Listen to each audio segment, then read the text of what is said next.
शेतकरी कामगार पक्षाच्या ताकदीने प्रभाग 11 मधून मालकर निवडून येणार। नागरिकांमध्ये चर्चा। प्रचाराचा नारळ फोडून शिल्पा संतोष मालकर आणि संतोष पांडुरंग मालकर त्यांच्या प्रचाराला सुरुवात। खोपोली शहरात निवडणुकीची रणधुमाळी सुरू आहे।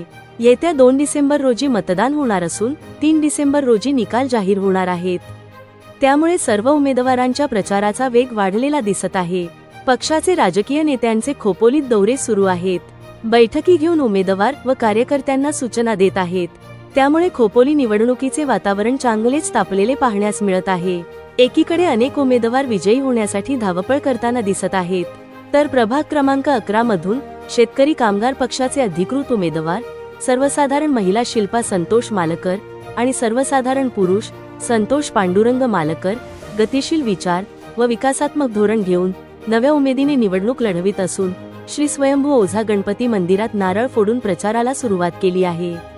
अगदी मोजके दिवस प्रचाराला राहिले असले तरी उमेदवार शिल्पा मालकर व संतोष मालकर यांच्या मागे शेतकरी कामगार पक्ष आणि अनेक अदृश्य शक्तींचा हात आहे। त्यामुळे खोपोली प्रभाग क्रमांक 11 मधून शेतकरी कामगार पक्षाच्या ताकदीने प्रभाग 11 मधून मालकर निवडून येणार अशी प्रचारादरम्यान नागरिकांमध्ये चर्चा सुरू आहे।